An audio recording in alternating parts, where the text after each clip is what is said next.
two Shermans coming to the arena now. The leading one is an N4A1. It's the first type of Sherman. It's fitted with a 9-cylinder Continental radio engine and is armed with a 75mm gun. Sorry about that, guys and gals. Crew of 5. That's 3 men in the turret and 2 more in the front.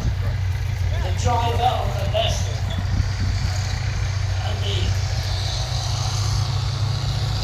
radio operator on his right, who also has charge of what's known as the back, which operates through firing forward and that's quite amazing. Have a look at that view. It's got something that you don't see on the show. It's got a glass up. It's fully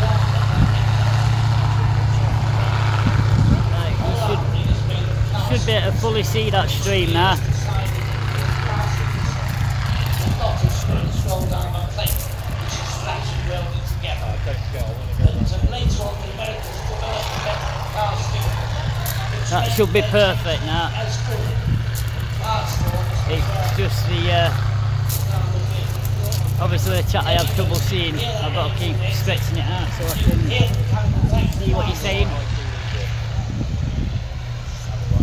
Better than being put in a bag micro. 50 caliber machine gun on top.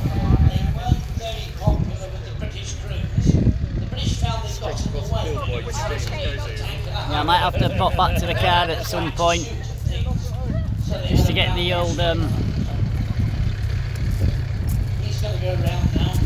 old charger cable. He's being followed by another train. This is actually the Firefly. It's come over here. Here we got Sherman Firefly, guys and gals. Also has a 5-man crew, but the real secret of the Firefly is the I'll say at it's a British Army 7:30 this morning, or was it 8:30 with weather? Either 7:30 or 8:30 this morning, it was 23 degrees. I'd hate to think what it is now. It did mean they had to make some peculiar arrangements inside the tank. You got Leon?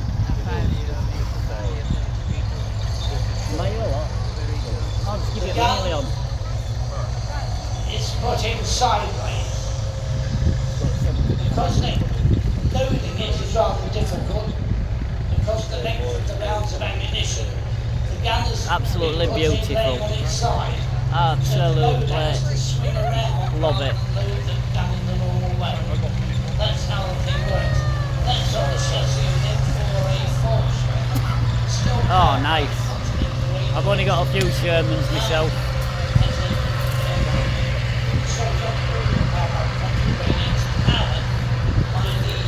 But yeah, when I get back, guys and gals, I am going to be streaming tanks. I've got probably a fair few codes to give away already. I'm hoping to get a load more tomorrow, end of day, if they're going to cheekily ask for some. The only other thing you'll notice about the Firefly, or two things really.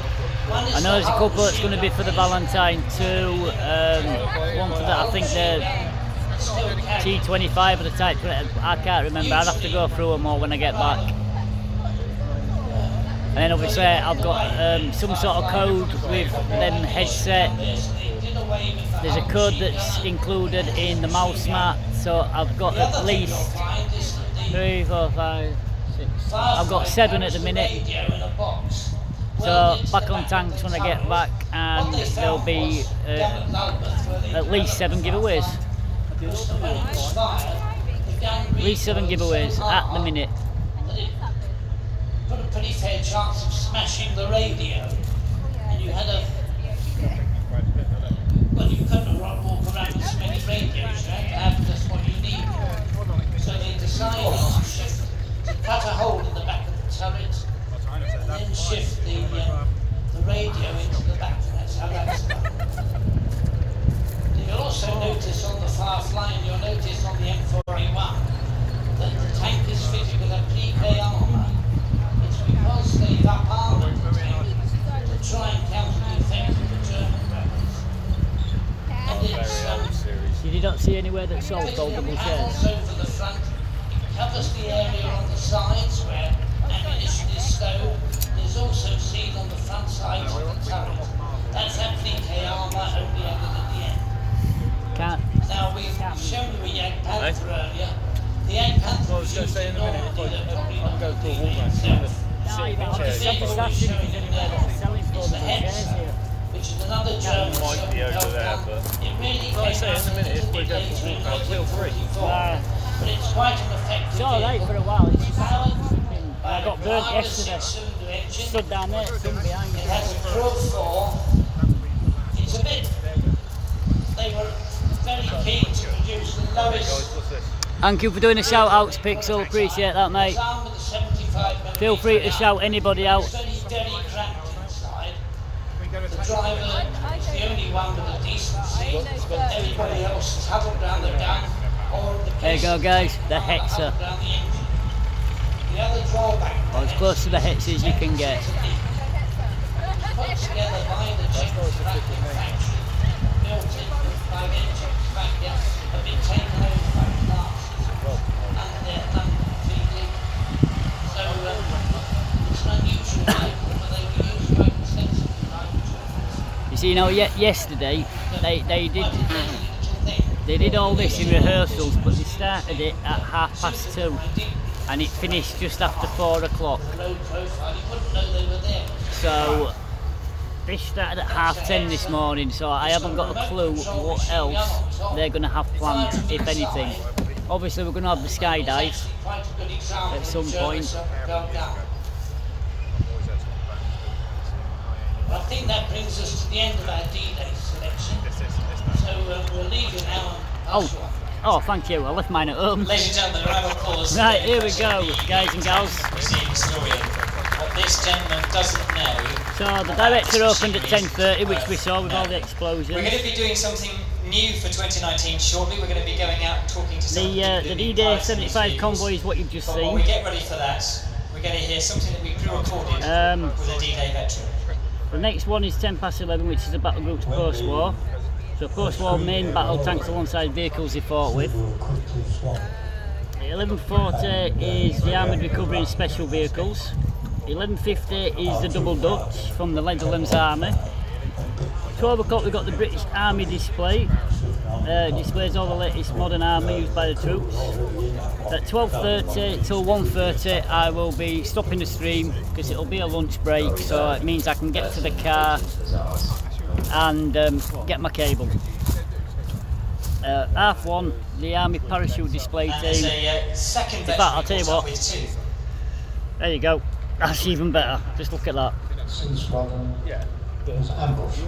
That's how it's going. See what was going on, because the dust still from the bombing, the dust created by new tanks and the heat waves. But thank you for the gentleman to the side of me for that. Thank you very much, mate. Appreciate that. Going on fire without any idea of what was going on. Certainly couldn't see any targets to hit. So about 12:30, if my battery lasts that long, we'll be having like a break. We'll go get something to eat. I'll nip to the car, get my charger cable.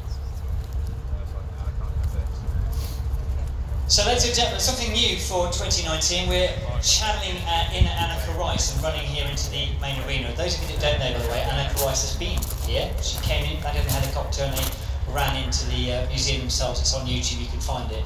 But we're going to talk to some of the people who are piloting these amazing machines. You'll see them all again. Hand the microphone up to John. John, tell us about your machine. This is a Valentine Mark 9 DD. It's a Vickers design, but this one was built by Metropolitan Camel, the bus makers, in 1943.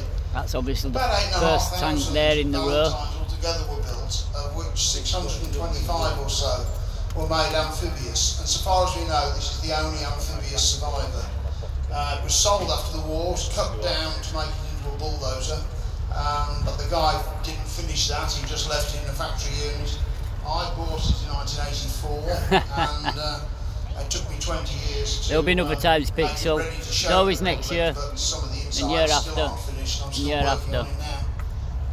It's driven at the moment by my grandson, and it's good fun really, but it's very small inside. Lovely, that's John Pearson, and I have to say... But as you know, if the stream just suddenly cuts off for any reason, that's because my battery has died. You're not going to get a chance to use that today though with this sort of heat, keep the suntan lotion on and yourselves top. Ah, we're alright, we're at 61%. All the displays in the main arena. So, I'm just going to pass this microphone up and we'll find out some more about it. I'm right. This is a M4A1 Sherman tank, built by Lima Locomotive in 1943. It was used as a training tank, I believe, in the war, and then in 1944 it went through an upgrade program and put the additional armour on the side of the hull, put a 76mm gun into it. And again, we believe after the war... Well, like I said there, if not next year, there's the year after that, you know. I think this is just going to get more popular and popular each and every year. Put it back to the original 65mm. I'll keep an eye on them anyway. Finished restoration 5 years ago, so I've been developing for 5 years, done about 250 road miles in it. And later this year, I've got 61% on my battery, should be alright. I hope you can all hear me alright. It's slightly windy. Thank you, Chris, fantastic. That must be incredibly uncomfortable though when you're on the on there. So we thought we'd catch up with a couple of the people in the tanks for this display, and we'll be doing some more of this a bit later on when we continue with our main arena displays. There's much more to come here in the main arena across the whole day. If you haven't got your souvenir programme, do make sure you pick one up. You can pick them up across the whole of the site, and also, of course, you can pick them up from the main tank museum area. Of course, the museum is open, so if you want to get out of the heat and the sun for a short while and just cool Yeah, off, if you want to get out of the heat and the sun, just go into a building that's even hotter. Great idea. The main tank museum, and of course, also you'll be able to buy your souvenirs from the shop as well, also get some food up in the restaurant. Now, there's a number of people that you'll see out and about in the rest of the sites. One of the people that I bumped into yesterday with a really interesting story to tell is the team from Frank Water. So you're here and you've got something very special for those people that need to keep tapped up water on what's probably going to be the hottest day in the UK this year for definite, and maybe Well, what a money to pay for a gas mask. Tell us about Frank Water. Well, so Frank Water is, first and foremost, we're a safe water charity. So we work in the UK to raise funds for safe water, Time goes on like that, good depends on it. hygiene Yeah. in, No, what boys, he's not here. India and Nepal. He was But we're here invited, today. he was going to Thank you come, for having us. but We're it here sort today of to work coincides on the guys weekend of his as much anniversary, as so water, I think him and his good we've wife got a couple are of different away. kiosks. We've got one just by I'm the not entrance, sure on that. I and know one it's their by anniversary. the museum itself.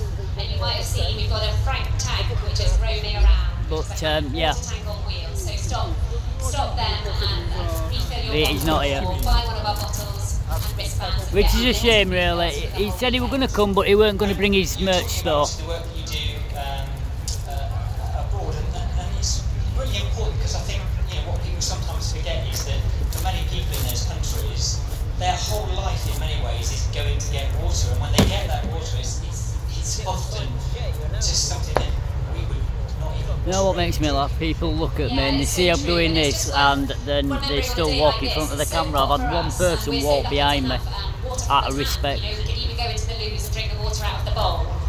We're just so lucky to have this very safe drinking water wherever we turn. But if you go to somewhere like India, this is just a regular day. It's not even very hot for them. And Can't they miss spend- me women today. and girls particularly will spend probably up to 6 hours a day. Streamer collecting tags, water. can't So even if get you it in think about camera right, look. That's a huge chunk of your day that's just completely redundant. You Got it can't do sorted. anything else with that. So it means that girls can't go to school. Well, I suppose women I aren't able should to play work some with tanks it. before So I what have we to do is work. we try I'll and be lurking provide for now. access to safe water. You've cheered me up, Millions of TT, people seeing you so houses, happy. and it's Last night I went to bed sustainable 10 access. It PM doesn't just run out. And 'cause that of bad means that women toothache. and girls, Oh.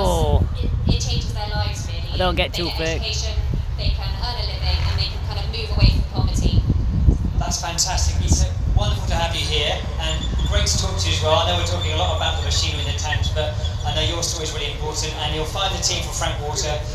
They've got one area in the sort of in the Haven't we got a field, but also broken just tank? by the entrance to the main museum itself. And then we've got I think we have a broken the tank. roving The Frank Sherman Water can't get out. around. Lovely to see you today. Thank you for your time, and you're doing a fantastic job. It's a great course. Thank you so much. So more live action coming up in the main arena shortly. We've got the battle groups, which is the post-war main. There goes the Sherman and the Sherman Firefly and the Hexer. Side, and that's going to include the Warrior, also the. It looks like someone can't start their tank. We'll just see these vehicles. Enjoy your. Just a reminder, I know I keep going on about it. This really I've seen Fluffy today. Some of your photos and your little short videos already. Fluffy is here. Tankfest He's with his granddad. 2019 on Twitter, Instagram, And he's having a good time. On Facebook. Some of the photographs you've taken and little videos that you've sent already are just really, really Ims great. and Kaffer Do were keep supposed to be those here coming. We today, want so I'm going to see be meeting up with them. So if you're taking any video or The thing is, stills, between just tag us in 12 and for that as well. 1, I think And it is. a reminder It's going to be a you philo meet, so I need to find them. people will make their plans for the rest of the day At some before point. they come here. And if you've done that, See what the you time may is. want to change your You know. plans. Because one thing you don't want to miss is Oh, going can't to remember, be Mary. at 4:30, which is He's one of the Rita's carousel. fans. This is going to be an opportunity He's to started a see fan group, the apparently. The largest Rita number fan of group. military vehicles that we're running today, all at once, all parading around the arena. An amazing sound, an amazing feel, amazing smell as well, of course, because they've all got that. Yeah, unique diesel 4:30, smell all the that matches vehicles will too. do the But carousel, also an opportunity to get some which I wonderful saw, footage on your I think, cameras, last year and on your video. phones, both still and video. So the main carousel is going to be at 4:30 today. So if you had plans to leave the site before 4:30, ring whoever it is you're meeting and change those plans, because it's going to be a sight worth seeing. It really is. Oh, the poor little standard tank. Yeah, something Ragnar. Or Ragnar something, yeah.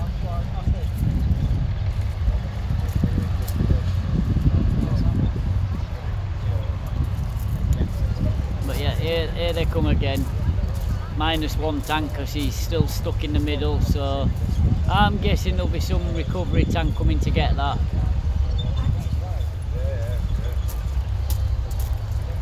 We had that problem with, I don't know if it were a Challenger at Centurion yesterday. It broke down during rehearsal.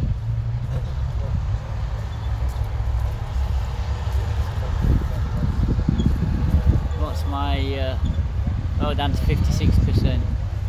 So am I going to those around you? Nicky's at Tankfest. No, Nicky's not at Tankfest either. No. We're missing Nicky, we're missing What Boys, we're missing Salty Jedi.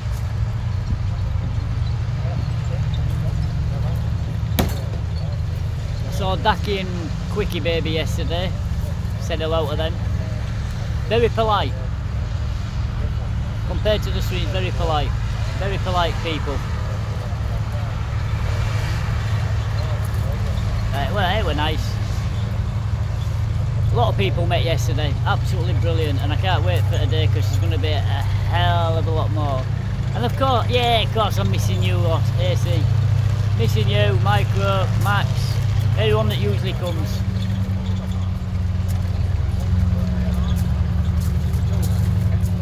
And I'll just bear in mind, of course, I have to watch out everybody because people are walking in front again. No common sense whatsoever. Nah, I'm dead, yeah. Can't scare me today, I know.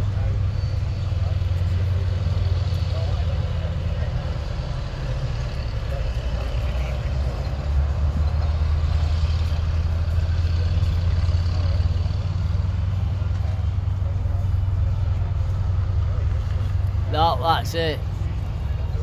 Well, it's not that I can turn it on, it's a case of it goes through my OBS. It's chatbot dead. And obviously, because I'm doing it from my phone, I ain't got my OBS running, or my Streamlabs OBS, or my chatbot, so it won't work because the command's all on there. I'm doing this directly from Twitch today. So unfortunately, there's nothing. See the vehicles just departing the only thing that can be done really, I think, on my stream is subs, donations, bits. It's a bit scary, but I don't know whether you'll scare me or the huggings of people sat around me.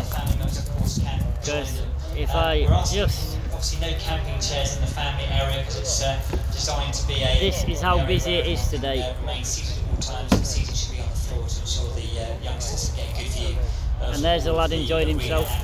Hello, Leon. So that's the family area, which is actually just behind But yeah, it's absolutely ram-packed. Disabled viewing area, obviously that is restricted purely for those with a disability Yeah, another one or medical condition. walk straight in front of the stream. Thank you. Due to the restricted space we see in our disability area, this should be restricted to one Don't mind me. person if required, and they should be sat down in the area too. I should have brought a sign really and just stuck it there. Streaming in progress, do not walk in front. Yeah, but they do it anyway, won't they?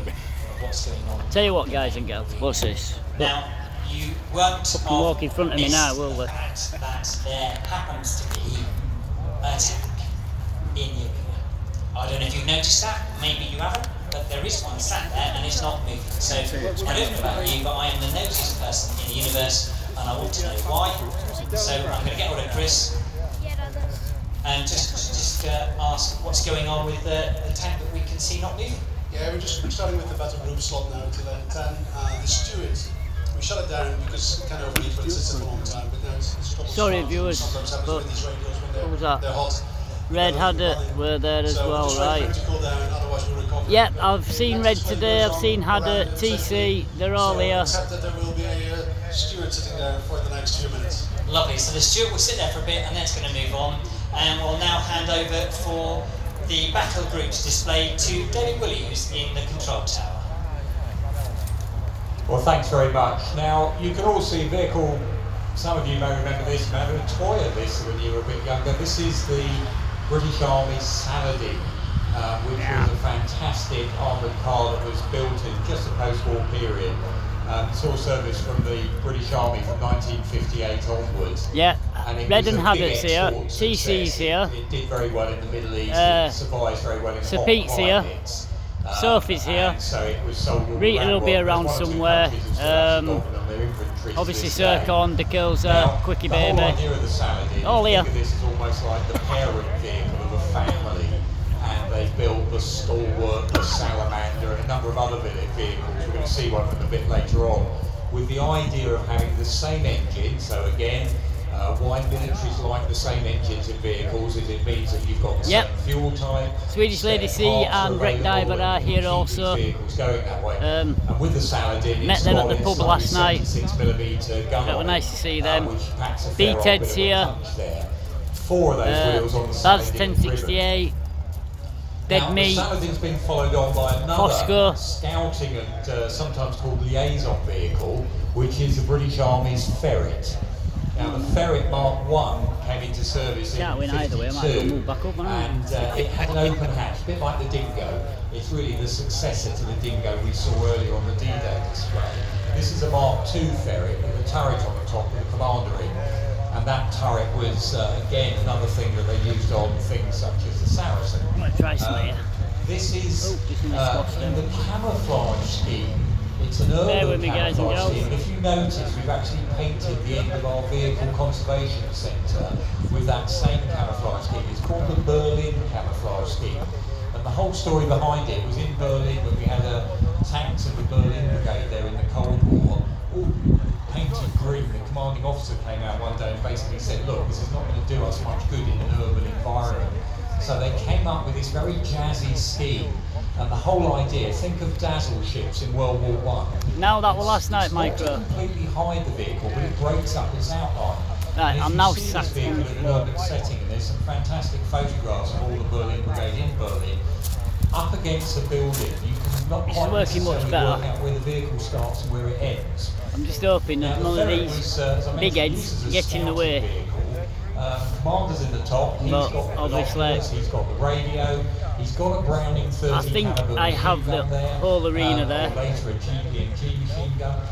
Really, again, as David said with the Dingo, it's there for a bit of self-protection. If you bump into the enemy driving... Well, funny enough, that's the only reason I found Sir Pete, because he was actually at the beer tent. Yes, King of Denmark, he's here, I met him last night at the pub. Yes, thank you for reminding me, Mary. As you can forwards. And again, if you can imagine, you're the scout vehicle, you're very much likely to be the vehicle that bumps into the enemy. Now in open country, you can do a nice gentle turn. If that's down a narrow lane or a road in an urban area, you're going to want that ability to back off quick. So the driver of the ferret, you can look out, there's actually a rear hatch you can look out and see when he's driving, so he can drive backwards nice and quickly. Excellent. Now another vehicle that was contemporary with the ferret, which went on in British Army service, well, just after the Gulf War really. This vehicle coming on now, this is the Chieftain. And this particular one is a late on 10 Chieftain made back in down over the engine decks of the rear at the moment. This Chieftain is pretty much the result of a lot of British experimentation in the late 50s and early 60s. The whole idea of the Chieftain really, again, is to give the British Army a main battle tank that could do all the roles that previously we had things like infantry. Yeah, there's a lot from Seal here. This one now with a 120mm gun on that needle pointing turret makes for a very, very powerful. Now I'm getting some tan on my legs, guys and gals. Chieftain, Mark 1 Chieftain started going into service in the mid-1960s onwards. What you've ended up there with is a tank that has firepower that was tremendously effective, pretty much superior to anything else that was out there at the time. And with the Chieftain, the British philosophy that we learned from the Second World War is we wanted firepower and we wanted to be protected. We didn't want to have that situation that we thought had occurred in World War II, where too often the troops felt they were outgunned by the enemy tanks. And what you've got there with Chieftain with 120mm, and it is a very, very accurate gun. I was explaining yesterday, if you look at the end of the gun, it's got a little rubber cap. I've got the shadow from the tripod, so I'm going to have a line there. The rubber cap is a mirror, and a light can be shot now I'm not. inside the tank to the mirror, bounces back, and inside it can be registered. It's a lovely tank that is. I don't care what anyone says. They all like the historic. I like it. Cold wind blowing across it. If it bends the barrel at all, which can get hot when it's fired, if you fire the target say 3 kilometres away, you can have the problem of missing the target. So the laser weapons system help make that tank very, very accurate. And those of you who follow tank design, you all know the engine. Make a quick adjustment, guys and girls. Something called the Labour Del 60 engine tended to let it down a bit. When other countries bought the Chieftain, they wanted a different engine in the back. Now, as you can imagine, keeping something that's as thirsty as a tank going out on the battlefield means you're going to need supply. And one of the other big issues of forming an armoured battle group is how do you keep the rest of the equipment and supplies and machinery that unit's going to need, keeping up with it in all the different places that a tank can get to. And this vehicle that you can see, the FE620 Stalwart that's driving around now, it uses the same running gear. I'm hoping you can all see the left-hand side of the track. But this one, if you can, it means you can see it all. And the Stalwart, or Stolly as it was often known, highly mobile. Yeah, ours and those area was streaming, I think, yesterday. They give it really good traction across country. And the other great thing about it is actually amphibious.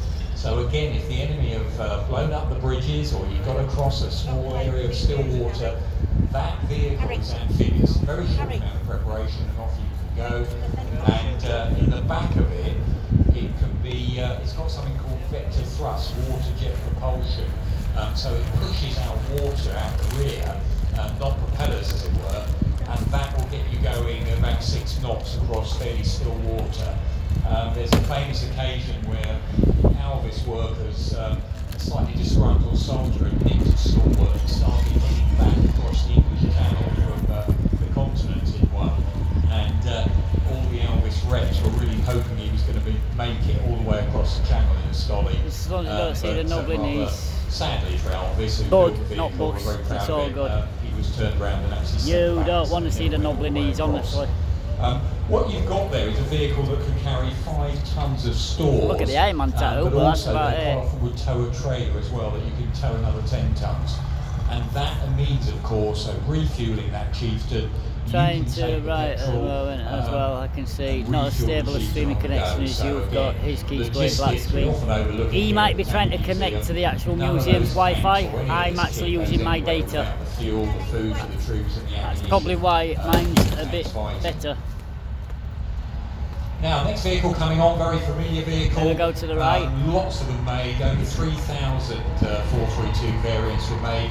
This one here, FV432, Fighting Vehicle 432, was a British Army's really this armoured personnel carrier initially. Even in the 1980s, there were about 2,500 of these still in the British Army service.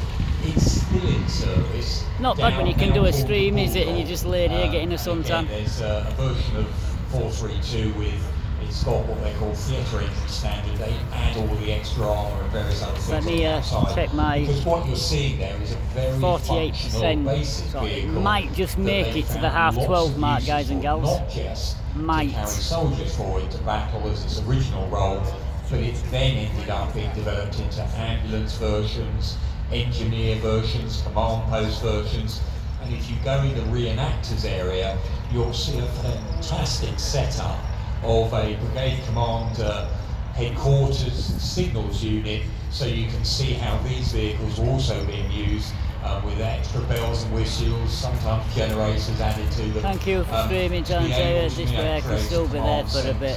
No problem, Bremer. Now the 432, nice to see you, mate. British Army doctrine tends to like the idea. Like I said, I did all my picture taking yesterday, my video footage, I did of all the rehearsals, so I think that were good enough just to put on YouTube. Obviously it depends what music they decide to play in the arena, but after this stream's done, I'll be able to upload it personally to my YouTube, so it'll still be there. And then still got people standing up in front of the stream. I do apologise. So it'll take you to where the fighting is, drop you off and back off quick. He's not one, he's half a dozen. Now, next vehicle coming on, this is a Cougar.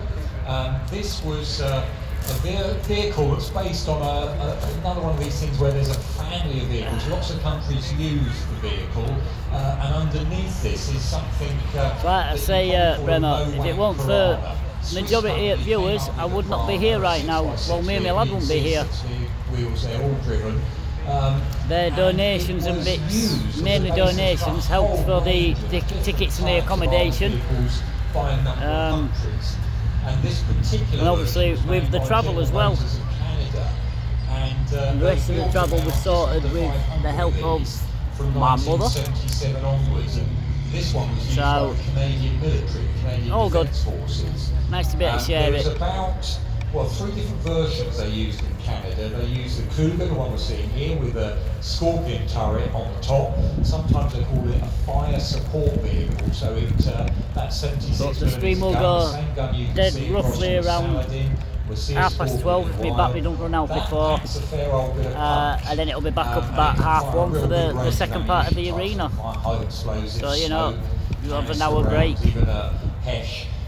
Get something to eat, get something to drink, go get my charge cable, come back, see if I can find some chairs. What? Yeah, lad wants to look at a gas mask that costs how much? 30 quid. Most I've spent here in one go, £10. Mouse mat yesterday. Oh, sorry. Yeah. Mouse mat £10, Tankfest at £10. He bought a load of ammunition yesterday. They moved on, the Canadians, to a version called the Bison, which is an 8x8 vehicle. And often you'll see, they're very confusing, the number of these different wheeled vehicles that are in service all around the place. The American Marines called them LAV, Light Armored Vehicle. And so... See, yesterday these all came out all together. Used by a number of countries now, and their parents all go back to that Moab Piranha. Listen to that. Again, looking at that period of the Cold War, different types of countries coming together, looking at their tanks. This one here, this is the German Leopard. This one's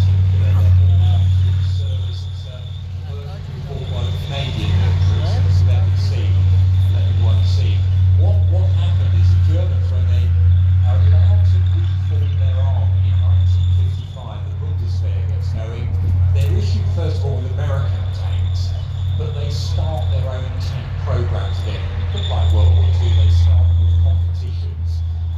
So you end up with different manufacturers.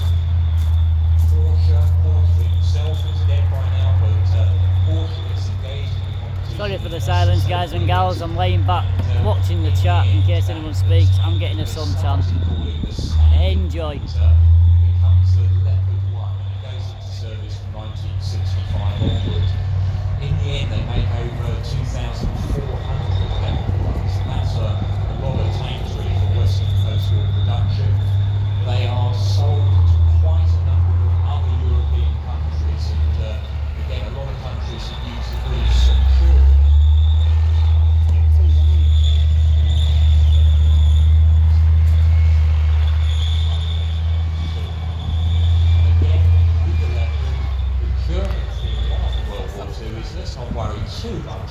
Working hard and sweating, yeah. So much so, guess what? The top's just come off. They go for mobility. They think mobility is going to be a better way of getting protection. So they put a thumping great big MTU diesel in the back. They get the British L7 105mm gun, cracking gun there, and they go for mobility. And again with the Leopards, over time, they added extra armour. This Canadian Leopard, you can see it's got some standoff armour around the turret to give it extra levels of protection. This grass in half it back of my leg. 120mm gun.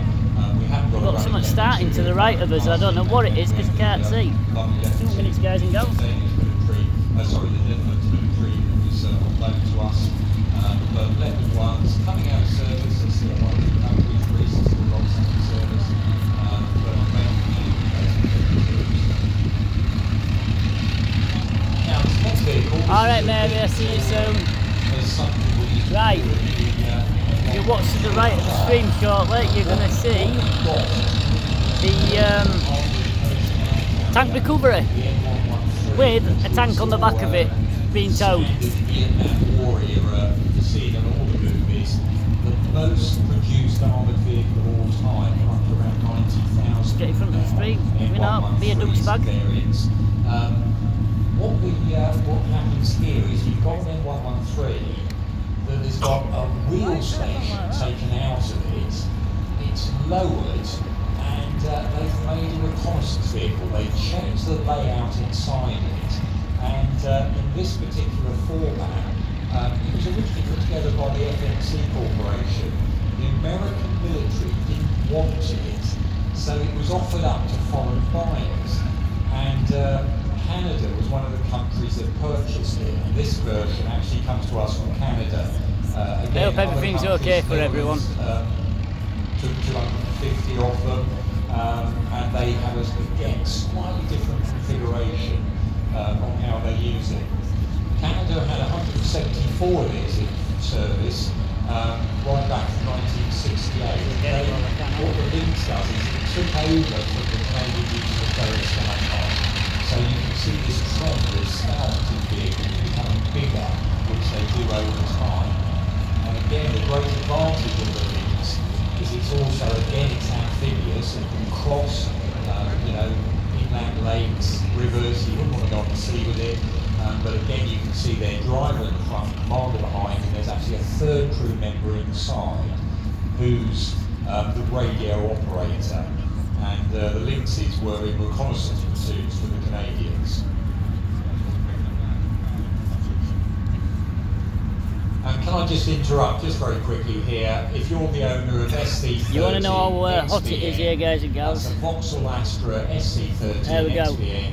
Absolutely We reunite you with your dog, which is at the front entrance now. That's entrance A.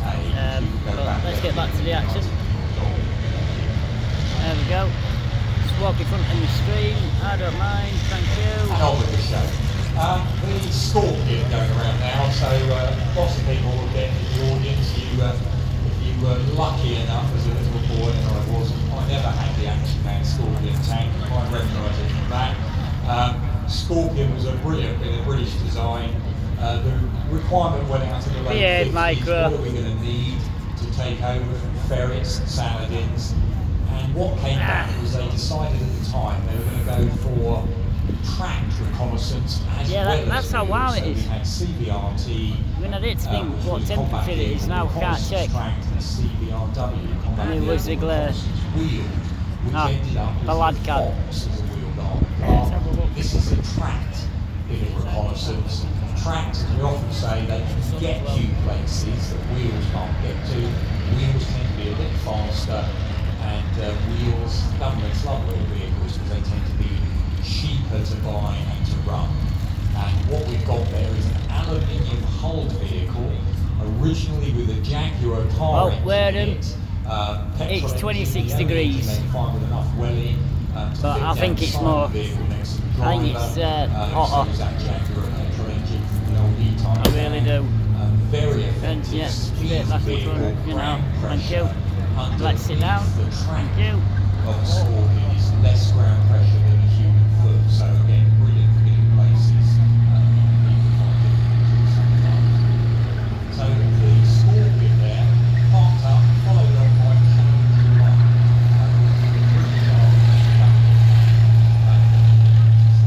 Wow. Yeah, probably closer to 30, I think. I would say so. I am burning. Lots of very clever design work was going on up at Shorewell, the military vehicle research establishment just off the M3. The problem was, as with so many of these projects, they're getting delayed a bit, and at the time, the Shah of Iran had ordered a series of tanks from Britain, and the first model was based on this site supercomputer, but the second model was going to be something called Shear 1, which was, looks like a cheetah. You can have a look at it inside the museum. Cheetah's turret, it's got a brand new Perkins diesel engine on the back. I mean, I'm not out here, so I can only imagine what the drivers and anybody else inside these tanks are feeling. Just going into production in a number of factories in Leeds, with one of the Royal Ordnance at Leeds, and the Shah of Iran was deposed. So all of a sudden, the order was cancelled by the new revolutionary regime out in Iran. What then happened is the British government quite sensibly said, right, we'll take over Where's he actually going over the hill? Hey, first tank over the hill this weekend. And the Shear 2 tank basically becomes... Didn't do that yesterday. And so what you've got there is really the same gun, the gun with the systems that Chieftain had, but the big difference is you've now got Condor's... What a beauty. Listen to that. 1,200 horsepower diesel engine and Chobble armour. The big thing about Chobble armour, you can't bend it. It's in armour packs, and that's why this generation of tanks have that very faceted looking shape, the flat pack look of it, because under the skin there you've got the pack of the secret Chobble laminate armour that gives it really tremendous levels of protection. Now the vehicle coming on behind, you've got there now, that's a Warrior. We've seen the entry standard Warrior. This is it in its slightly ornate state. The Warrior came into service, originally called it CV-80, mechanised combat vehicle from 1980. The program was begun in the 1970s, and you're looking back to the days of GKN Sankey. They won the contract, BAE bought out Sankey, so it moved over. Between it was owned by Alvis, so like lots of these defence companies, they all ended up getting amalgamated in the end. And in the end, the British Army, they were buying 789 originally of the FE510, it was called the Warrior vehicle, basic armoured personnel carrier. And another version of this vehicle was sold on to Kuwait, they called it, there's a Warrior there version. And so this key role again, troops in the back, fire support with that Raven cannon, a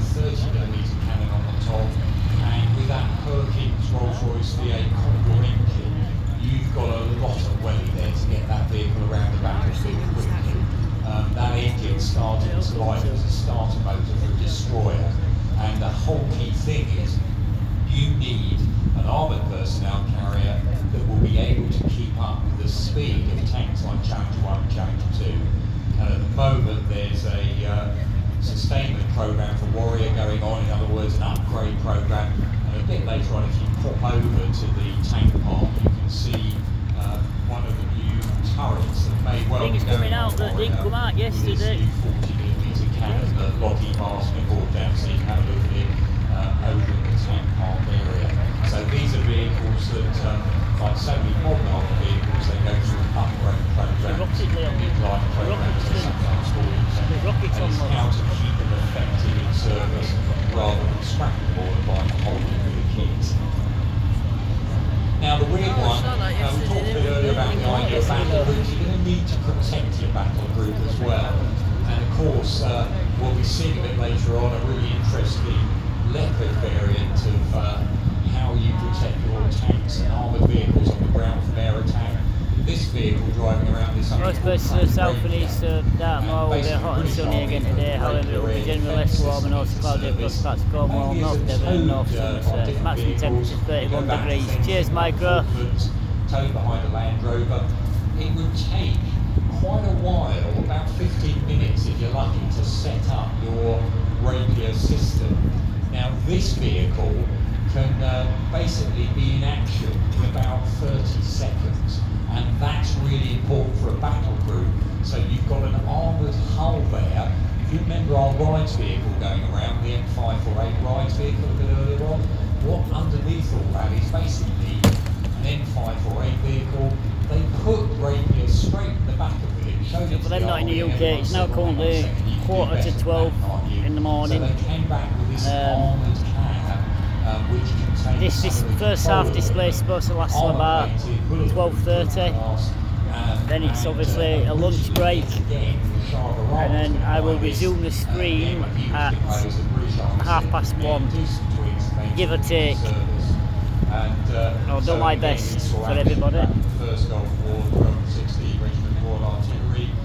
They took them out there and again, the sat-nav is very, very useful in terms of being able to find a location, set up quickly, and with those Rapier air defence missiles they will pick up. There's a radar dome you can see on the back. But yeah, I hope you're all enjoying the show so far.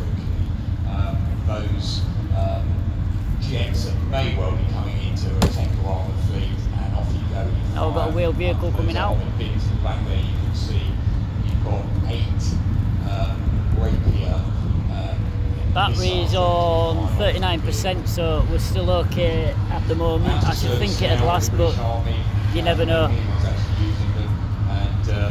most of these vehicles now, they've got things such as Starscream, who's the next generation, certainly for British, we put on the Alpha Stormer vehicle, so they can really get that armor protection on the back of the vehicle, ready to be deployed when they're ready.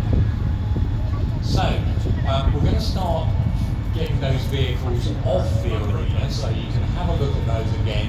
Fantastic lineup there of all the different types of armoured vehicles, logistics, scouting, armoured. And that wheeled vehicle has just gone straight back into the parking paddock. So lineup there. Some of the armour, mainly from the tank. And there they all go. We're all now going to roll, go back and park up, and then we'll have the next display.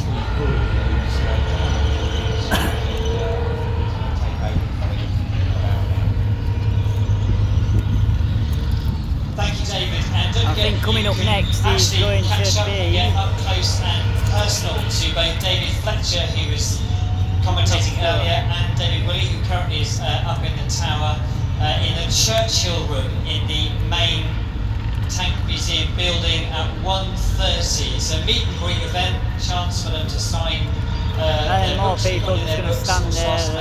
So meet and greet with both David Fletcher and David Willey 1:30 today in the Churchill room. Now Lucy's just joined me. Now Lucy has a very important role over the Tankfest weekend, because you are spreading the love and sharing all the benefits of becoming a friend of the Tank Museum. Over 1,000 people are friends of the Tank Museum already. Why should we become friends of the Tank Museum? Firstly, it supports the work in the Tank Museum here, but also you get some amazing benefits. So as a member, you get loads of discounts in the shop, the restaurant and the online shop, and also on event tickets and experiences. But you also get Tracklet magazine, which is articles by David Fletcher, David Willey, what's going on in the workshops, the archive, all that kind of stuff. But also, as a gold member, which is only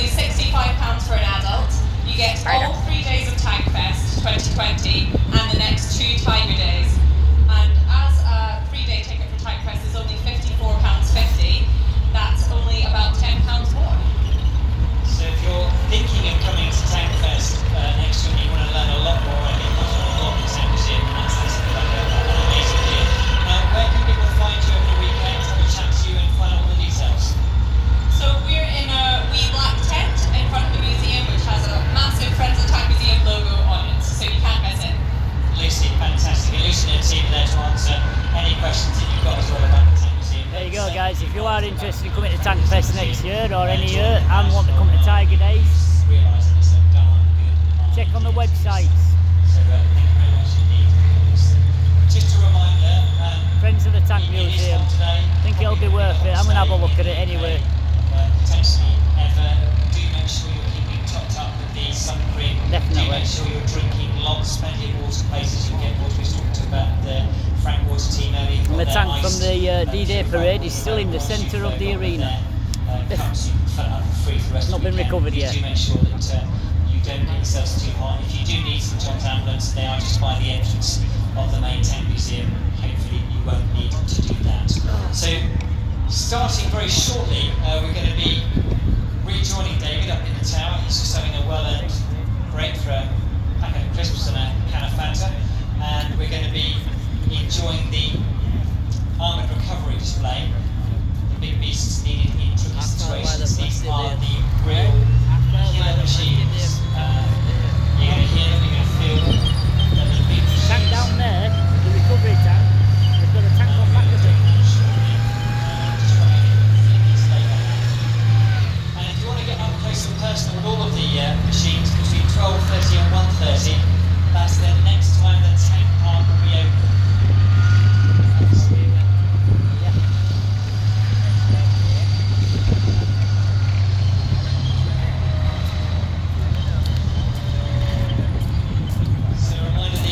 Will be open between 12:30 and 1:30 next, where you can get up close and personal with these machines. Also, the people that have bought them here, find out more about them, get your photographs, see inside some of them, whether that's allowed. It will also be open between 4:45 and 6 o'clock at the end of the day. So rather than queue up in the queues to get out of the car park, go and have a look and get up close and personal to the machinery that you've seen in the main arena today. Tank Park open between 12:30 and 1:30. And then 4:45 and 6 o'clock when the Tankfest will close for today. So armoured recovery, that's going to be what's coming up next. We're really looking forward to that. It's going to be a fantastic display of these really big beasts, which we'll be bringing out shortly once we've managed to park up the vehicles that have been involved in the D-Day convoy. Just been checking my social media while that was going on. Good to see more of your pictures and more of your videos being shared with us. It's hashtag Tankfest 2019. We'd love to see all your little videos and your photographs, because sometimes you can take better stuff on the weekend. Yeah, well, I can't hashtag my stream. It'd be nice if someone could go on to Twitter and do hashtag Tankfest 2019 and then put my stream link. Someone would want to do that for me. Get it a bit more out there. 200,000 people currently are. Largest museum channel following for any museum in Europe. We're pushing to get that to be the world. So if you're not following us on YouTube, please make sure you... And also, me and the lad, we've also got 2 of them now. We get it right. It's presented by World of Tanks. Got one on the sun. 2 World of Tanks medals. Got 2 of them. Stuff that they're doing in the virtual I'll probably get a 3rd one tomorrow. And a 3rd t-shirt. He was just explaining just how big that's become. And it's wonderful as well to see So, but, a whole yeah. new generation of people enjoying Tankfest. Nearly. They've got interested in tanks, they've got interested in military vehicles through the work that the World of Tanks do with their online presence. Yeah. Just a reminder too, if you just missed it. Also got given a Philo top today. Someone that used to be in Philo, not no more, so he gave me the old Philo t-shirt. In the main tank museum building at 1:30 today. It's an opportunity for them to sign if you pick up one of their books. But yeah, like I say, someone go on Twitter or Facebook or whatever with my Twitch link and put hashtag Tankfest 2019 with my link, streaming live.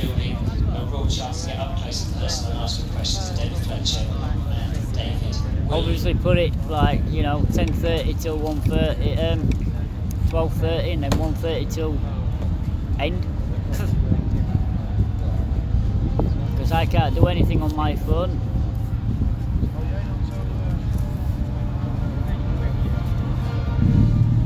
Oh.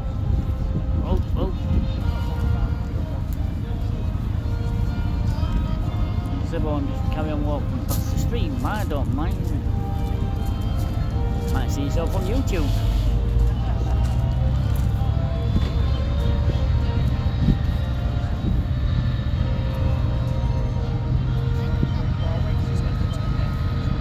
Got grass all over me.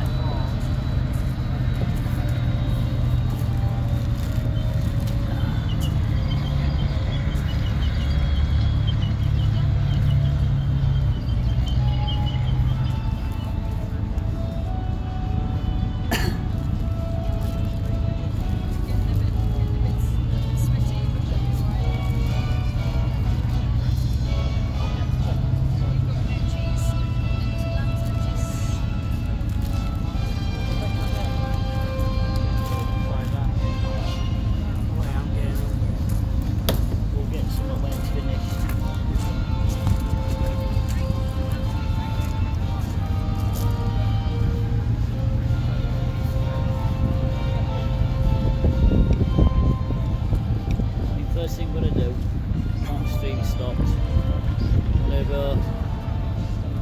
go to the car, put this stuff up the door. We're just getting underway now with our next space, just running a few moments late. This is the armoured recovery, and we hand you back to David William in the tower, who will tell us all about these amazing machines that you're going to see in the next few minutes. Well, thanks very much. So back again, here we are with this one coming on. This is the... No, I ain't showing you the bottle opener, have I? This one's a Mark II here coming on now. Tank recovery is another one of these things. The bottle opener, guys and gals. Even back in the First World War in Britain, absolutely beautiful little thing. Redundant, so we've got two of them now. Mark IV, Mark V tanks. And 50 calibre round. To help recover tanks from the battlefield. Now, normally that wasn't necessarily under fire, and we've got some amazing material in the archive of one of the officers who had to go around recovering First World War tanks that had either been knocked out, and at the end of the war, part of his job was also to mark where they were, see if it was worth recovering some parts from them. You might recover that one. And that's obviously been quite interesting looking at where those tanks were blown up, so when all these bits come out of the ground, everyone realises what tank it comes from. Well, so done it, Michael. Cheers, mate. I appreciate that. Thank you very much. About the problems of getting a big, heavy, dead tank back so that it could either be fixed to be used again, or used for spare parts, or just cleaning up the battlefield. And this particular version, after improvised recovery vehicles, mainly in World War II, this is started designing right away from the beginning of the Centurion story. And what you're looking at is really a Centurion tank with a new sort of box-like structure put on top instead of a turret. And inside that box-like structure, they fitted a winch, and also on the back they'll put a spade as a kind of ground anchor, so that you can dig the spade in and use it, so that when everyone just wants to be on stream. A vehicle that might be dead for YouTube, you've got a good secure position to be in. Now, what they also did within the structure on the top, they put a Rover Meteor, a Mark IV engine, which pumps at about 650 horsepower. That ends up being used to actually pull on the wheels. It's not main engine power, it's actually another. How you doing, Gavin? They use to pull afternoon, mate. Along with. Now, the Centurion ARV armoured recovery vehicle, intended to be crewed by REME, Royal Electrical Mechanical Engineers. They were the guys in there, and you have a recovery mechanic as well as normally a vehicle mechanic. We've got another recovery vehicle coming out. Try and squeeze in another person as well. Sometimes they put what they call penthouses on the back. Mind you, it looks from front of it, it's a minesweeper as well. Could be wrong. The main engine is on the rear decks. And you'll see it's coming round from the right. Have a sleeping area with a mini workroom as well for working on vehicles. Fine, mate. How is Tankfest was there, yeah.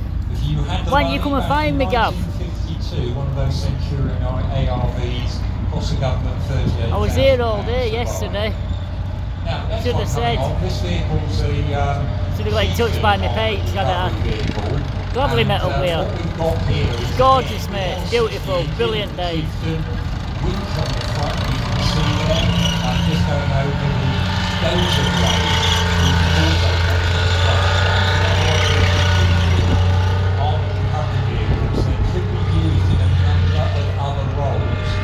So with the dozer blade, it means that you can actually start making berms or tank hides by dozering which up one? the ground, and so that again, if the tank wants to go in a hold that position, these vehicles will be used for Should that. have said I'd have popped But by the whole there. point again is being armour protected. It's got, you can see the driver again, he's on that front glacé with his head out there.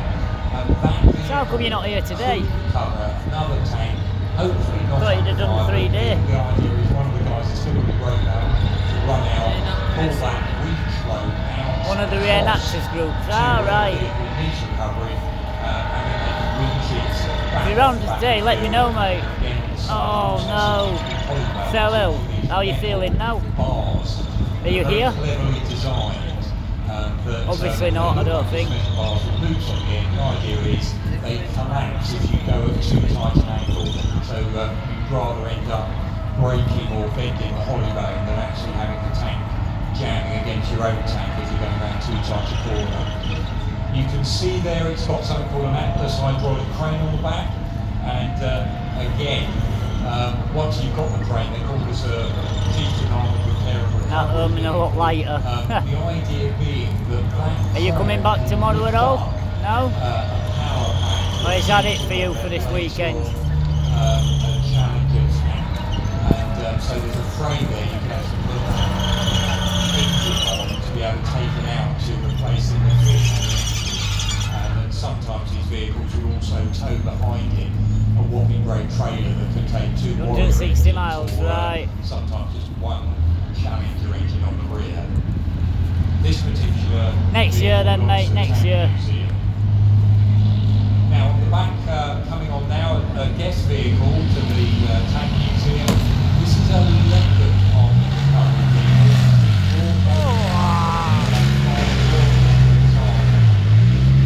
What's it? You're missing this. Now you can see there in the back there again, you've got that MTU diesel engine which gives a fair bit of power. Again, you've got a crane on the side, and the whole idea, the Germans really developed the idea of the ARV. Really it dates back to the Second World War when they did the Bergpanther. No worries, mate. There's always next year, year after. I'll be back again, definitely. The Second World War with FAMO 8-ton half-tracks. The problem there, of course, is the half-track wasn't really armoured, so any shell fire, any machine gun fire still on the battlefield, you were in trouble. So they built the Bergpanther, which was a recovery version of the Bergpanther tank. But it came over the hill. a bit late, so one of the problems Germans faced was if you didn't hold the ground and you had a knocked out armoured vehicle, it was very difficult to them until the Bergpanther came on to recover. And most armies learned this lesson. The Germans certainly did, because what they were doing again is you're going to do it again? one area, and they're developing this almost in tandem with the Leopard 1. No. And you can see again, you've got a crane inside there. Right. The whole vehicle, the idea being the engine lift as well with that crane, and not just be able to tow a vehicle out of a problematic situation that's broken down somewhere. 3-man crew normally on the vehicle. You've got a weight there, just about 140 tons on this particular variant. But as you can also see, quite a nifty vehicle, and part of the reason behind that. Yeah, beautiful. You've got to have recovery that can keep up. Do you think they could actually, welcome back, Mary, do you think they could actually incorporate like recovery section in World of Tanks? I think that would be mental. Right, everyone's just walking in front of the street now. I don't know why they're running up to it right when obviously they're going to see it come out. But there we have a prime example of a... No, they're recovery vehicles, Mary. Here we've got a Krav doing what Kravs do. Here we've got a Challenger armoured recovery vehicle. We've got one here that's actually got a tank back on the back in recovery position. Listen to the engine note changes when you've got something like 60 tons behind you. And obviously, hopefully no one's left the handbrake on the Chieftain, but you can see that engine. Now we're talking about a Condor diesel engine, basically it's a replacement engine, CV12 engine there. A very powerful bit of kit in the back.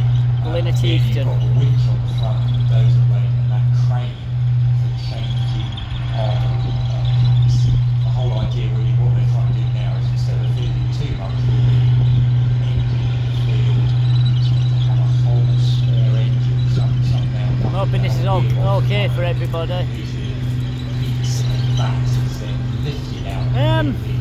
Or on some variants of modern vehicles, it's slid out from rails out the back.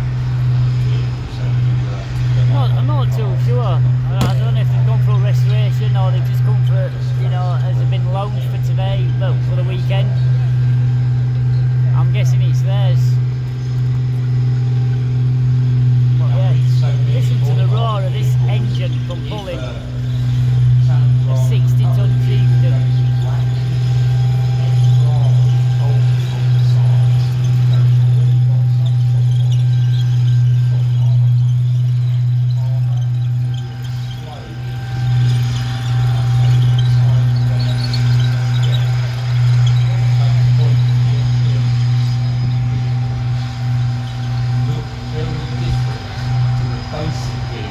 Just wow. So quite often these extra layers of armour protection, they're bolted on, giving further protection. All I can say is wow. 27%, 12:05, another 25 minutes. Might just make this, guys and girls, might just make it. They're bolted on the side vehicles. Get there. Go off and actually see action.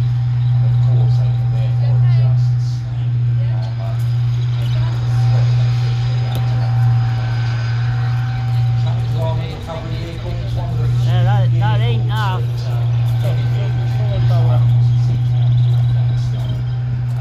It's not one of them, is it? The tank out of Afghanistan, the British Army did use tanks out I there. said I'd watch the chairs for They them. were mainly Canadian or Danish tanks that were used, say for example, the Danish leopard tanks used in British Corps. So leopard tanks led the attack. Oh, is that the lad that stood over there? No, it's alright. Realised who you were then from over there, I was going to say that's someone's chair. One of the issues was we didn't take tanks there as ever because tanks weren't being used by the British Army. Everyone thought, oh well, tanks aren't needed anymore. Is this getting you outside of the tanks back again? Remember to Colombia from what? Went to Birmingham for a day out, not Tankfest. As soon as I got home, loaded up tanks. Funny enough, yesterday and today I went on World of Tanks here at the museum, obviously, in the over there in the conservation room. All tier 10 while I had the opportunity, and yeah, I probably will be back. I've got to be for the giveaways, so I've got to get back into it. See if I can get back into it. So I've been informed actually we will be recovering our Stuart light tank, not till after we've done our other boarding display, so it will be recovered. Not till after. But before then we were going to have a look at some of the British Army vehicles. And actually before then we'll be doing our two other vehicles that Royal Netherlands Army brought across to demonstrate for us.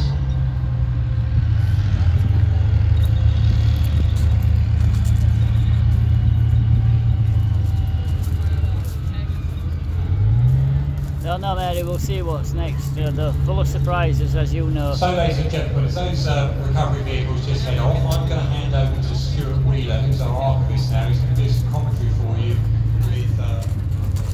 oh, I'm sorry, I do apologise. It's actually we're going to hand down to the arena for some commentary because we believe we've got one of the Dutch contingent. Yes, there you go, Mary. Commentary down there with Steve Bully about what's coming on next. Here we go. Yes. Thank you, David.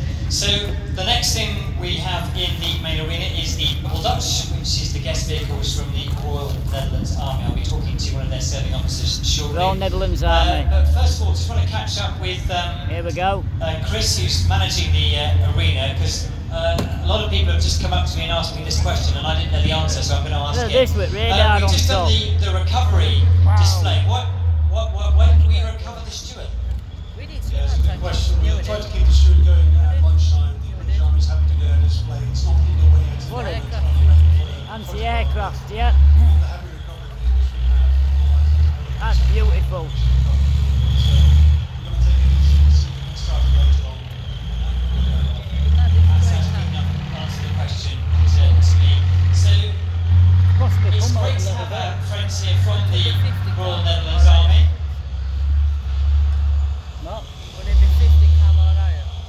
And the first of the vehicles is the PRTL. Tell us a little bit about what this is all about.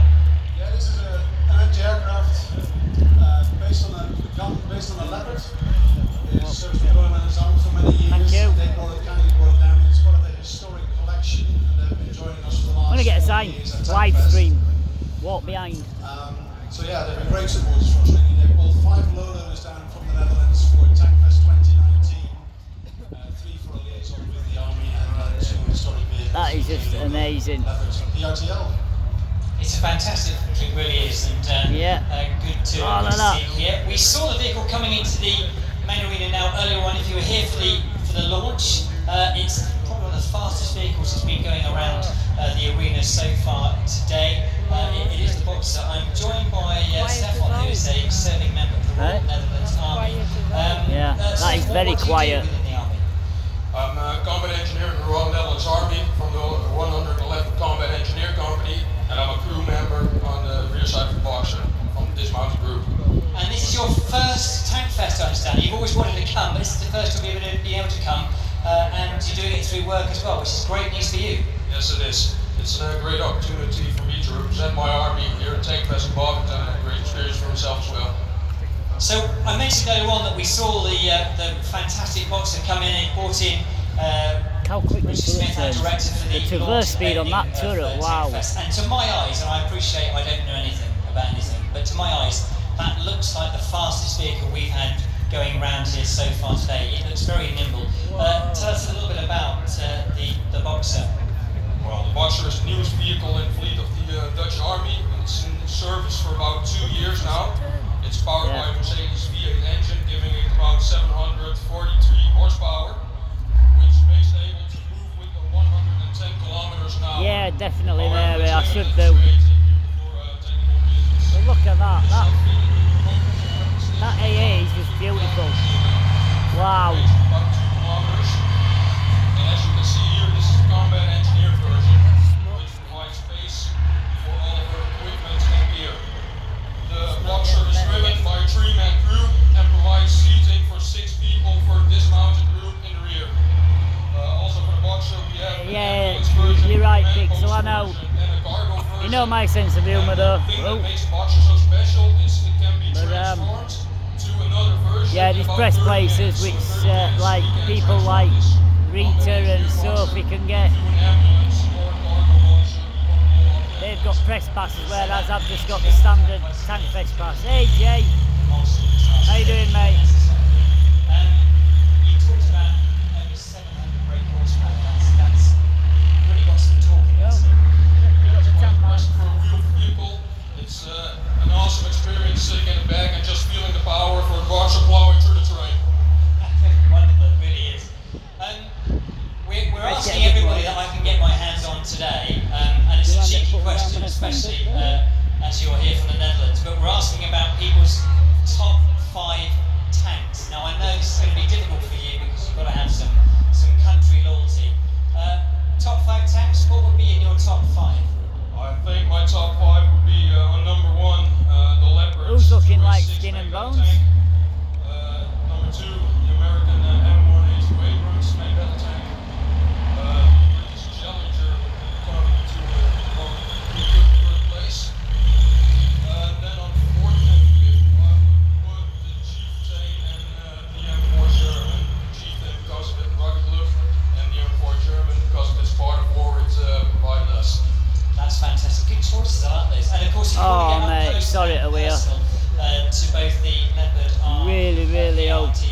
everything will be a bit better soon, mate, really. 12:30 and 1:30 when the Tankfest Near the Railway Museum on Funen, there's another museum nearby where there's a Wolverine standing show, and another museum on Sealand. We have a T-34 along with some other water subjects. Nice. If you've got any questions, just ask, and that's what I'm here for.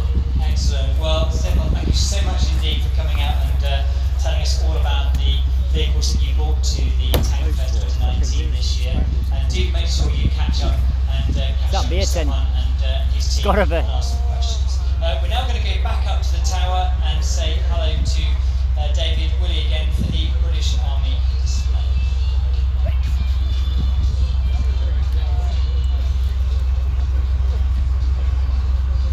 So yeah, that's a really cracking couple of guest vehicles there. Sit down. Piss off. Thank you.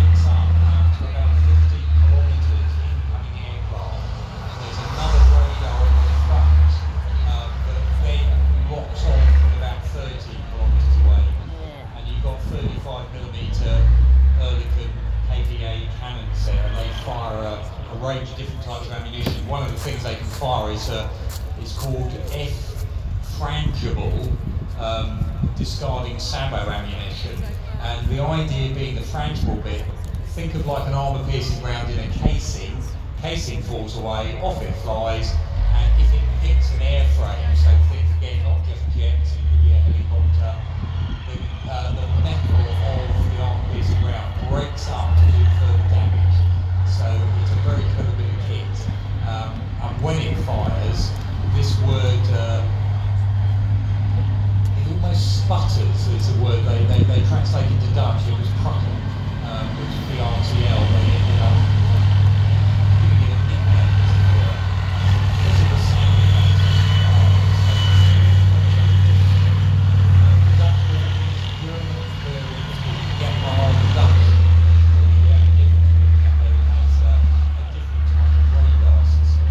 Talking to an ex-Dutch tanker yesterday, and he was telling me that the NL on the side, they had a jokey thing because they didn't like the infantry. So he said, well, they call it is needle open or something, not walking. These vehicles have been sold on the Dutch vehicles. About 60 of them are now gone to George. Someone's going to come and swat you if you aren't careful. You can't sit behind everybody and complain when they move around. I know. You know my sense of humour though. Because they are very, very complex vehicles to maintain and keep going. And the Dutch, one of their last upgrades, there's a great story behind it. They digitised some of the vehicles, put some photos in the press. One of them was called It's all good, Dad, it's all good. Gotta go and help sort out my brother's flat, have an awesome C for Sea Battalion, Cheetah. Alright, mate. In the press, and take it easy, Micro. Family of vehicles Just popping in. And in the end, I'll probably see you a bit later. It's called the PRTL. And gave up. Yeah, same here, Jay. Same here. Thoughts with you all, mate. So there's the Boxer again, another vehicle that two examples are over with the UK at the moment, with the Royal Netherlands Army. Britain was part of the Boxer programme back in the early days with Britain, France, Germany. Holland bought in later. Britain and France dropped out of the Boxer programme, but it looks like Britain's trying to rejoin the Boxer programme because it's a vehicle of interest, put it that way. In other words, we might be interested in something like Boxer to go into service with the British Army. Now we're going to swap over and show from the Dutch Army to some in-service vehicles that the British Army are using at the moment. And we've got a number of crews down today from up on the town. And this Jackal coming on now, it's commanded by Mr. Dennis, driven by Lance Corporal Hunt Darcy. Anytime, Jay, anytime. We've got there with a Jackal, one of these vehicles that came out of a requirement that was came from Afghanistan. They wanted some form of an agile, well-armoured, light patrol vehicle. And the whole idea of this is you look at that vehicle, it's about visibility. If you're out in doing reconnaissance, sometime convoy protection, mainly reconnaissance and scouting work, you want to see what's going on around you. So what we've got here is a vehicle that was put together on a hull. Basically, it was put together by Supercat that are down at Honington. And they came up with the idea of the Jackal, and the idea being that you can lock down the suspension. So what you want to be firing from that vehicle, lockdown suspension means that you can fire accurately, but the suspension is adjustable, so you can adjust the suspension depending on what type of terrain you're going over. Hey. Now we've got Scimitar there going around as well. Easy to forget, Scimitar's still a service vehicle with Blue Charlie. Lovely little thing. Scimitar 2, which was a vehicle that was again an improvised vehicle, mainly for Afghanistan, and used there by giving it better mine blast protection. What you're looking at with Scimitar is basically the old Scorpion hull with a Fox turret with a 30mm Raven put on the top. Now, of course, they've been re-engineered a number of times, again, it's still used by armoured cavalry regiments of the Royal Armoured Corps, close reconnaissance troops, and troops of the armoured battle groups, and infantry battle groups as too. These are the vehicles. It's been a long time in coming, but will be being overtaken by the new Ajax family of vehicles. And again, if you want to see one of the Ajax family, we've got it down on the tank part. They brought down Aries for us. Won't be running in the arena, you can go and have a look. And as I mentioned there earlier, it also gives you an idea about how the size of these vehicles is changing. Now the Scimitar just popped up on top of the mount there for you. That's commanded by Corporal Hall Jack, and Corporal Horst Howland is a driver in the front.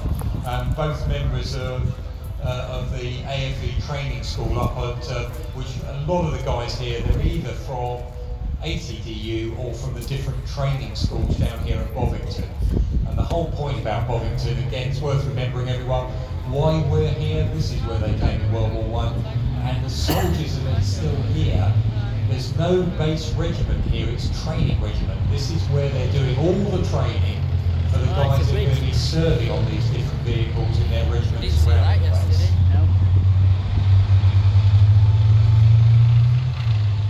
Construction error. Now, two pretty big and impressive looking bit of kits that the Army plays with now. We've got the Titan bridge layer, that again is based on the Challenger 2 tank chassis. Yeah, that. It's basically the same engine, some of the same high components. Titan. Right, Bob, got to start streaming soon. I'll see you later. Alright, Jay, you take it easy, mate, and have a good one. Oh, look at that.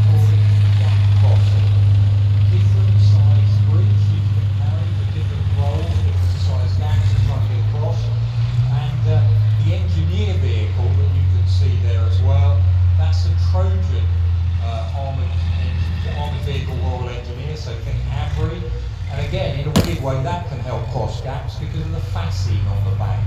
Those great big plastic tubes, we always think World War II, what tends to happen in the Second World War, there were wooden bundles of sticks that were dropped into a gap.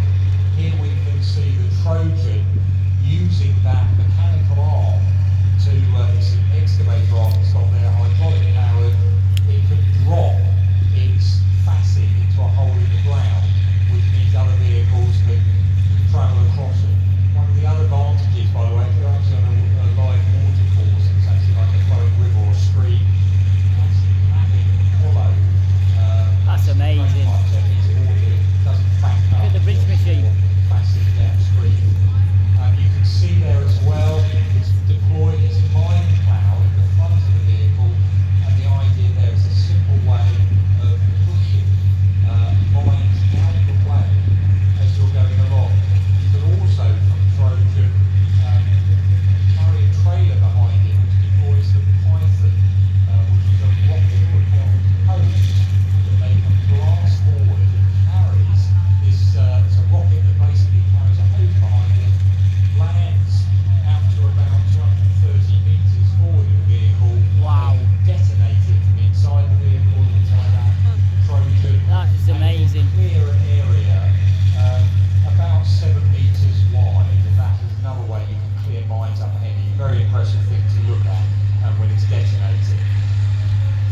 Afghanistan, and did see some Operation Mosh Tarak, 28th Engineer Regiment was operating Trojans out there, and they were using their mine clearance equipment on a counter-IED load.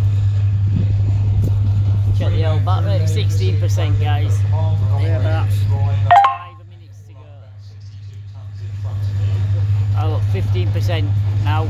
Now on Titan bridge lay, there you can see it's just elegantly there, dropped down one of its bridges, going to recover it straight away.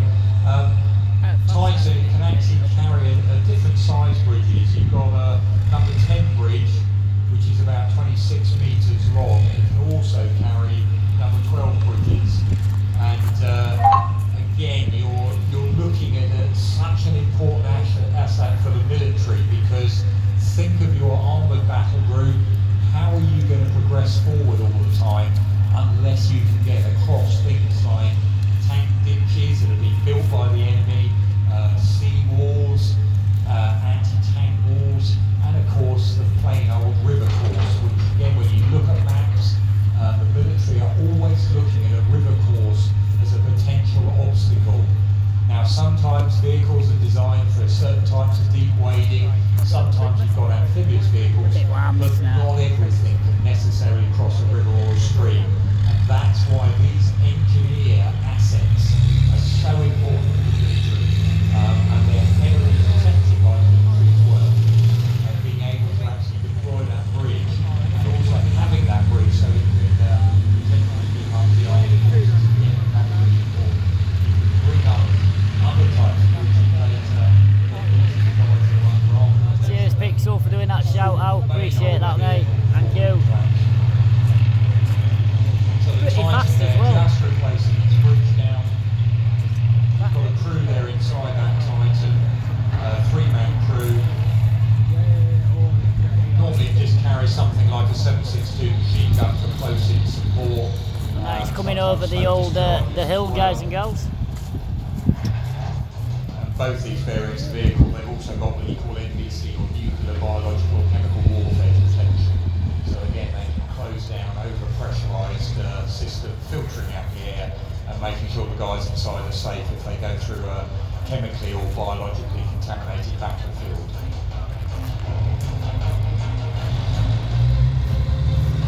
Both Titan and Trojan, there's 33 of each in service with the British Army. Put together what was originally it was Vickers and BAE bought them out, and they were built especially obviously for the army. We're the only army in Tanzania.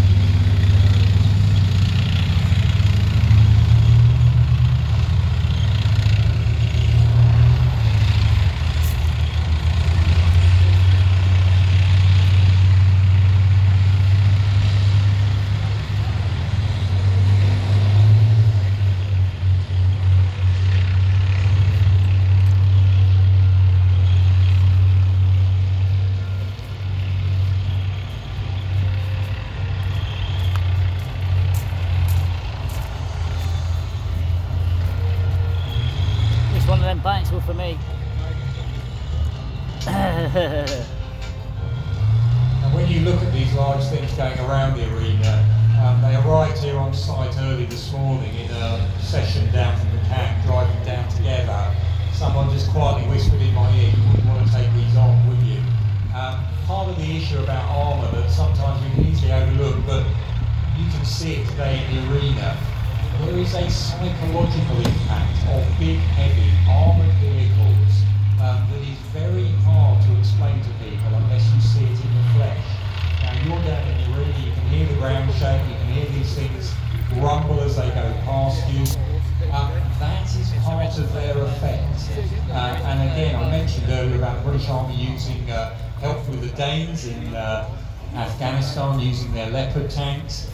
Danish commander turned up and he gave a great talk here at the Tank Museum about the use of armour, and he said to us there was days we didn't have to fight when we turned up with our tanks. The line he used, we were the biggest stick in the valley. In other words, sometimes just the sheer presence of heavy armour calms everything down because no one wants to take you on.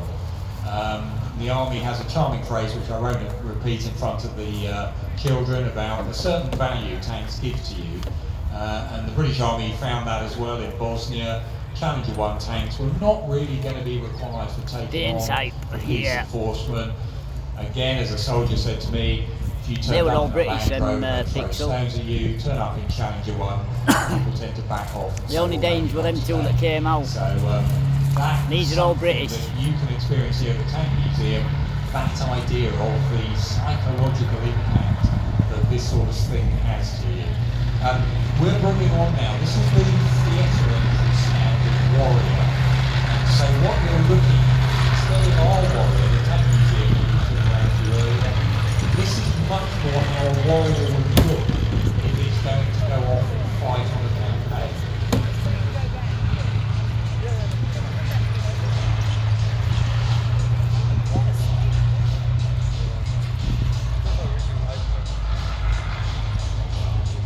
Now with the Warrior, on this particular example, you can see it's had add-on armour down the sides of the vehicle, and again, that's one of the advantages of Warrior. Some other countries tend to have gun ports on their infantry fighting vehicles or their APCs, so the soldiers can fire out. As I mentioned earlier, the British philosophy is that we deliver the soldiers in the Warrior. The guys in the turret with that Raven cannon, they put down suppressing fire on the enemy position, whilst the infantry in the back keep us and actually finish the attack on foot. So they don't use their weapon systems inside the vehicle. And from that point of view, it meant that we could armour Warriors with that reactive armour and bar armour that you can see there. These funny little platforms, T-trays, they're sometimes nicknamed on the rear. Now, David Wiley, not what boys. Equipment, all very tough stuff, but it helps the guys detect things, understand what's going on, put electronic bubbles around the vehicles. Someone's going to cut me off in a minute if I tell you too much about it all. But again, the whole idea of this type of vehicle used here down at Robinson by the Armoured Transit Development Unit, ATDU, test out all the different add-ons to a vehicle to see that that vehicle can still function and work. Alright, I will be back at roughly about 1:30. Vehicle like the Warrior, so while my battery's nearly dead, I'm going to call it there, guys and girls. I will get the second part of the stream at about in an hour's time, so hopefully I will see you very, very shortly. Time for food. Have fun. I will see you in an hour. Thanks for watching, guys. Cannon turret that may go on the Warrior